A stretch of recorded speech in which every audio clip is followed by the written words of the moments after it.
एक भिखारी एक दिन सुबह अपने घर के बाहर निकलता है।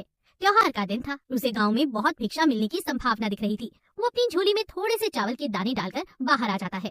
चावल के दाने उसने डाल लिए थे अपनी झोली में, क्योंकि झोली अगर भरी दिखाई पड़े तो देखने वाले को आसानी हो जाती है। उसे लगता है कि किसी और ने भी दिया है।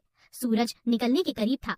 मार्ग पर आते ही सामने से राजा का रथ आया हुआ था। भिखारी सोचता है आज राजा से अच्छी भीख मिल जाएगी। राजा का रथ उसके पास आकर रुक जाता है। भिखारी सोचने लगता है, धन्य है मेरा भाग्य, आज तक कभी राजा से भिक्षा नहीं मांग पाया, क्योंकि द्वारपाल बाहर से ही लौटा देते हैं।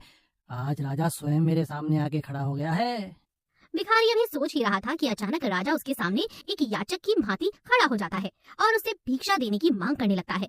राजा कहता है, आज देश पर बहुत बड़ा संकट आया हुआ है। ज्योतिषियों ने कहा है कि इस संकट से उबरने के लिए यदि मैं अपना सब कुछ त्याग कर एक याचक की भांति भिक्षा ग्रहण करके लाऊंगा, तभी इसका उपाय संभव है। तुम आज मुझे पहले आदमी मिले हो, इसलिए मैं तुमसे भिक्षा की मांग कर रहा हूँ। यदि तुमने मना कर दिया तो देश का संकट टल नहीं पाएगा, इसलिए तुम मुझे भिक्षा में कुछ भी दे दो। भिखारी तो सारा जीवन मांगता ही आया था, कभी देने के लिए उसका हाथ उठा ही नहीं था। वो सोच में पड़ गया कि आज कैसा समय आ गया है कि एक भिखारी से भिक्षा मांगी जा रही है और मना भी नहीं कर सकता। क्या मुसीबत है, सोचा था राजा से इनाम लूंगा, लेकिन यहाँ तो उल्टे लेने के देने ही पड़ गए। चलो क्या करे, देश का मामला है, एक दाना चावल दे ही देता हूँ। बड़ी मुश्किल से एक चावल का दाना निकाल कर उसने राजा को दे दिया।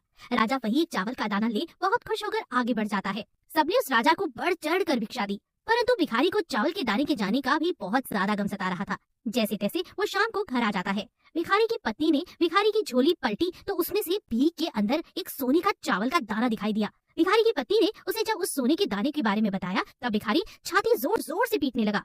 अरे मेरी फूटी किस्मत, मैंने राजा को और कुछ क्यों नहीं दिया, राजा को सारे चावल के दाने क्यों नहीं दे दिए। अगर मैं राजा को सब दे देता तो सारा सोने का हो जाता। हे प्रभु, मैंने ये क्या कर दिया, अपने पैरों पर खुद ही कुल्हाड़ी मार दी। भगवान, आप रो क्यों रहे हो जी? भिखारी सारी बात अपनी पत्नी को बताता है। तब उसकी पत्नी कहती है, तुम्हें पता नहीं कि जो दान हम देते हैं वही हमारे लिए स्वर्ण है। जो हम इकट्ठा कर लेते हैं वो सदा के लिए मिट्टी हो जाता है। तुम ठीक कह रही हो। आज से मैं भीख मांगना छोड़ दूंगा और मेहनत मजदूरी करके कमाऊंगा और साथ ही दान पुण्य भी करूंगा। उस दिन से उस भिखारी ने भिक्षा मांगनी छोड़ दी और मेहनत करके अपना और अपने परिवार का भरण पोषण करने लगा। जिसने सदा दूसरों के आगे हाथ फैलाया, भीख मांगी, अब खुले हाथों से दान पुण्य करने लगा था। धीरे धीरे उसके दिन भी बदलने लगे। जो लोग सदा उससे दूरी बनाकर रखते थे सब उसके समीप आ गए। भिखारी की जगह अब उसे लोग दानी के नाम से जानने लगे। जिस इंसान की प्रवृत्ति देने की होती है उसे कभी किसी चीज की कमी नहीं होती, और जो हमेशा लेने की नियत रखता है